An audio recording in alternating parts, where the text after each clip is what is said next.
Hello and welcome to Analog Insights. In today's episode, my friend Greg and I will review the legendary Rolleiflex, specifically the Rolleiflex 3.5F. In order to do so, we went on a photo walk around Würzburg, this time going up to the castle and a little bit walking around in the inner city, shooting 3 different films. The first one was Kodak Ektar 100, some beautiful color film, then Fuji Acros 100, and last but not least some Ilford FP4 Plus. And as you can hear, accidentally we equally support 3 different brands here. We had a wonderful day. We were really lucky with the light, early morning sun in this particular case, and I'm really excited about sharing these images with you. So let's take a closer look at this camera and our photo walk.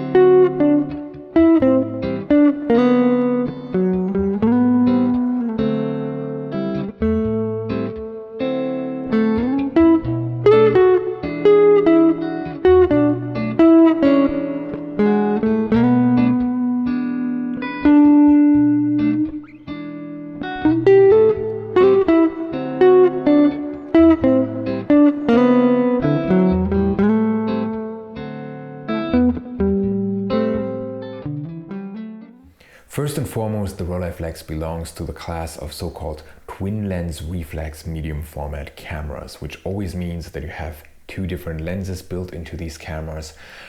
The upper one is the so-called viewing lens with which you do your composition, and the lower one is the so-called taking lens with which you're actually taking the shot. The name Rolleiflex describes the professional line, the premium professional line of these twin lens reflex cameras produced by Franke and Heidecke and originally introduced in 1929. The name Rolleiflex describes the amateur line, and we will disregard it at this video, in this particular video.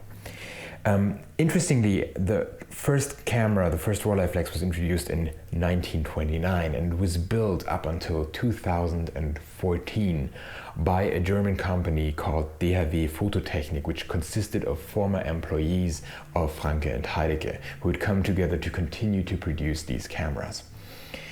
And when we look at the history of this camera, there is a very important milestone, and that was the year of 1937. So we basically talk about 2 standards. There's the old standard that was produced until 1939, so a little bit longer, and then there's the so-called new standard of this camera that brought about all the new features that this camera is really famous for, or became famous for. And that was 1937, the introduction of the Rolleiflex Automat or Automate, which was first introduced in August 1937 and won the Grand Prix at the Paris World Fair, so the world exhibition at the time. And to name just a few features that came with this particular version, it came with an automatic film counter, which was brand new, and which meant that photographers had not to look through the little red window and look at the what was written on the film counter basically, but instead it used the thickness of the film and had a little sensor for that, so to speak, to see, to get the frame count accurate. And that was of course a major innovation. It also came with an automated parallax compensation and the winding lever with the auto stop and the Rollei forward and backward movement of the lever, which became really famous later on.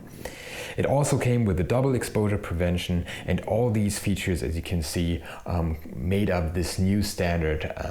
And then there was a large variety of cameras over time, so from 1937 onwards until 2014.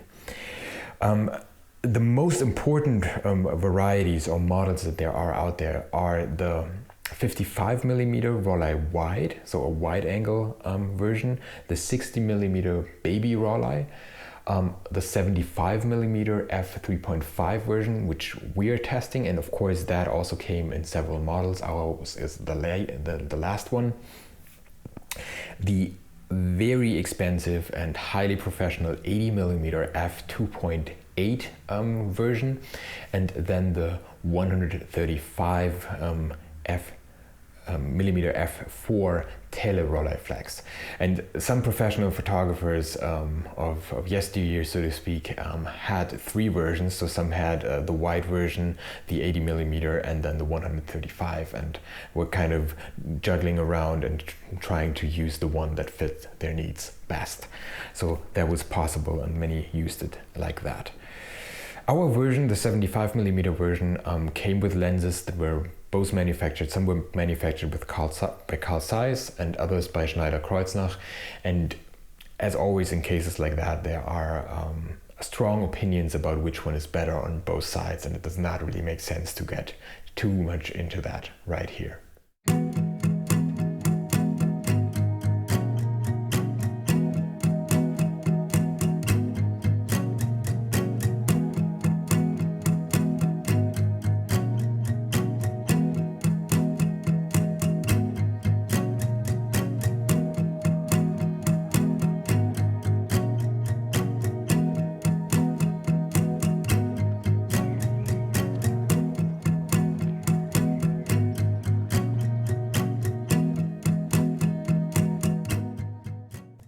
The camera came with a wide range of accessories.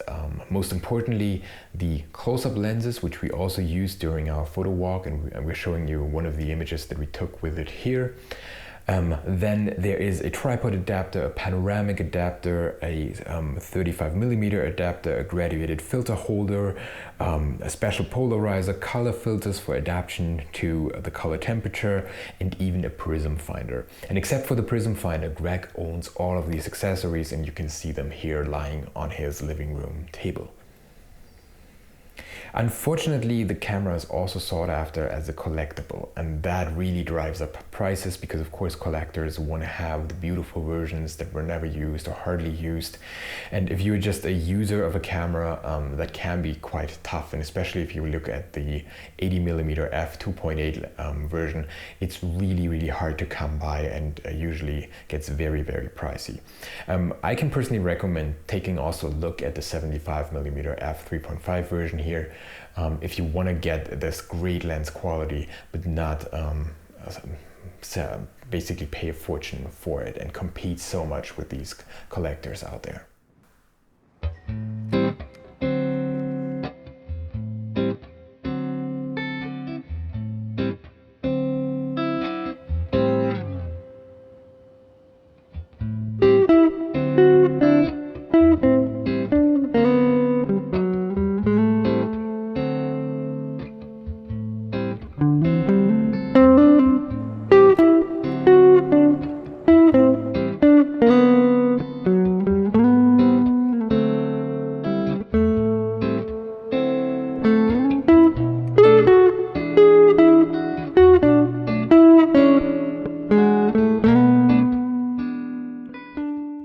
So what are the characteristics and features of this beautiful camera?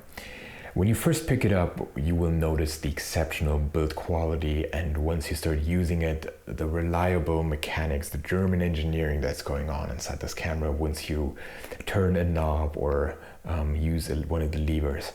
I find that very impressive, and especially if you have a version that has been recently cleaned, lubricated and adjusted, so CL8 as it is called as well, you can really feel the difference and the high quality that it comes in.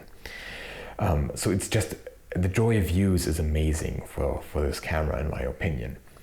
What I also personally really liked, and what I consider an important feature, are the superior optics that you get access to. These cameras all come with either Carl Zeiss or Schneider Kreuznach lenses, with a very high degree of sharpness in general, high corner sharpness, hardly any vignetting even when shot wide open. And you can get that, you can see that quality both on the negative and once you start enlarging, printing, or just scanning it, it's amazing. And I can highly recommend taking a look at this camera just because of the lenses that they come with. Another important thing, in my opinion, when you use it is the bright viewfinder. The experience of looking through that bright viewfinder, the ground glass and all that, is just wonderful. It's a joy to use and a joy to do a composition with it.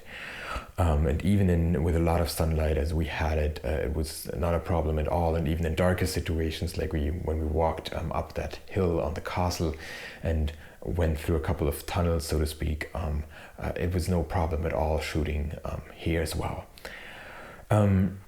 As is common for twin lens reflex cameras, the controls are next to the lens. So you can set your shutter speed and your aperture, and the shutter speeds, just to mention, range from 1 second up to 1/500th of a second, and you have a usual, as common, the bulb mode as well. The light meter is also very accurate and interesting. It's located on the left of the camera and it gives you an indication here of whether you expose correctly or not. And what I personally found interesting is that you have a depth of field indication for the set aperture. So you get an idea of where with the set aperture that you have, how far of or how much of the shot would be in focus and where the shallowness would start.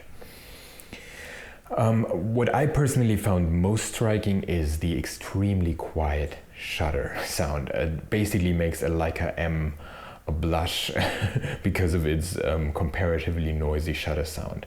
This is really interesting. So if you want to do some discreet street shooting, like people like Vivian Mayer did, for instance, with such a Rolleiflex camera, this is ideal.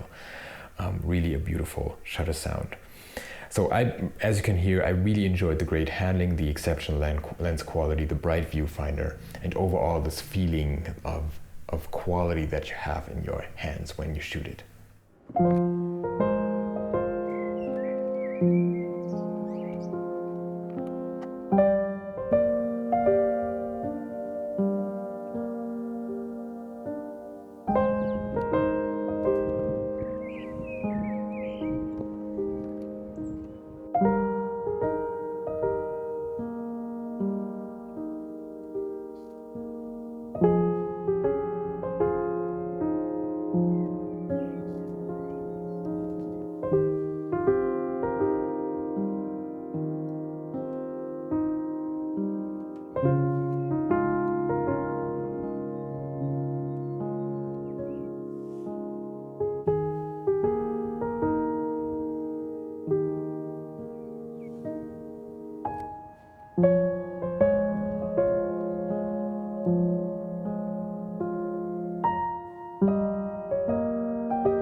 So what is the cultural relevance of the Rolleiflex camera?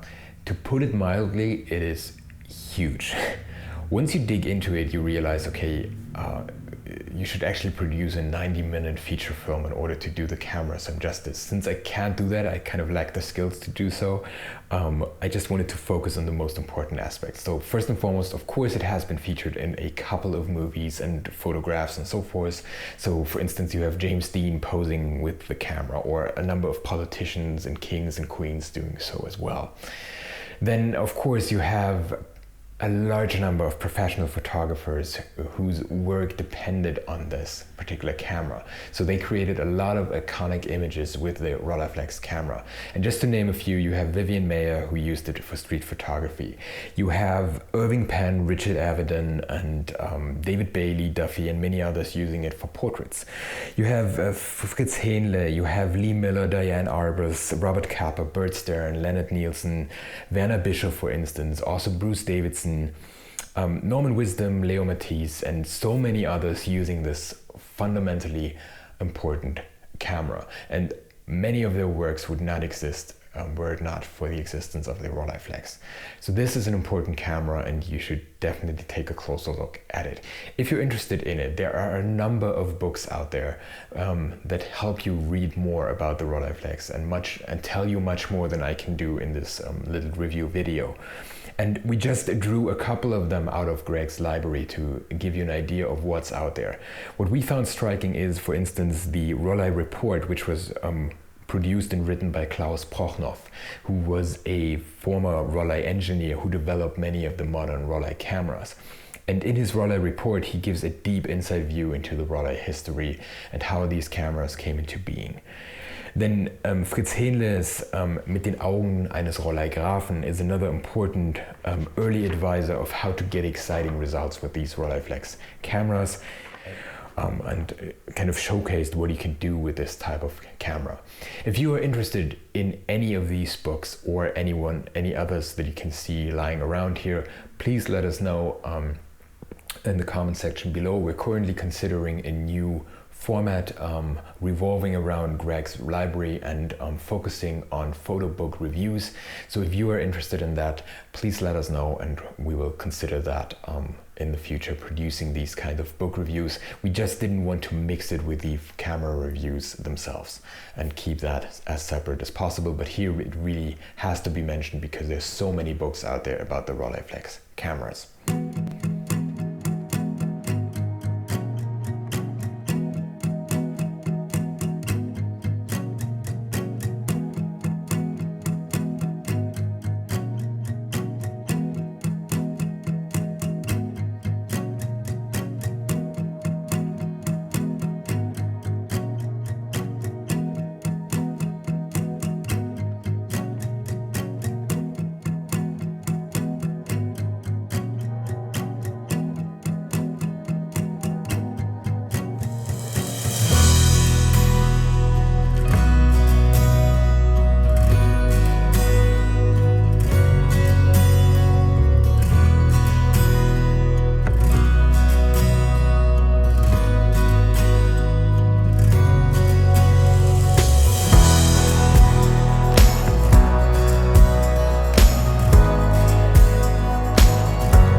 So thank you very much for watching. We hope you enjoyed this review of the Rolleiflex camera in general, but the Rolleiflex 3.5 app specifically. If you did, please remember to like this video and maybe share it with your friends. And if you want to see more videos like this, the camera reviews or book reviews and so forth, please also leave us a comment in the comment section below and just let us know. You could also make some wishes of what you would be particularly interested in, and we try to consider that moving forward. And if you in general want to see more videos like this, please subscribe to our channel if you haven't done so far. The entire crew behind this channel, so Greg, Jules and I, we really appreciate it and are looking forward to each and every subscriber coming our way. So thanks for watching. We hope to see you soon. Bye.